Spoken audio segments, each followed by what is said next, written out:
నమస్కారం. సుప్రభాత ఘంటారావానికి స్వాగతం. ముందుగా ప్రధాన అంశాలు. వైసీపీకి భారీగా ఫండ్ అందేలా మద్యం విధానం, జగన్ ఆదేశాలనే అమలు చేశామన్న రాజకేశిరెడ్డి.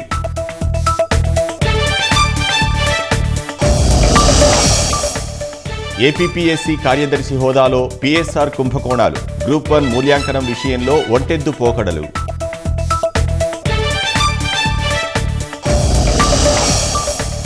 జగన్ పాలనలో 1857 కోట్ల ఇసుక దోపిడీ, రీచ్లను దాటి నదులను ఊడ్చేశారని ఏపీ శాఖ నివేదిక.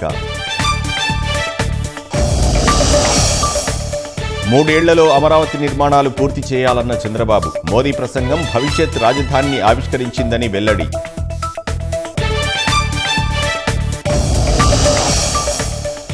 నేడే వైద్య విద్య ప్రవేశ పరీక్ష నీట్, గతేడాది లీగ్ ఘటనలతో పటిష్ట ఏర్పాటు చేసిన ఎన్టీఏ.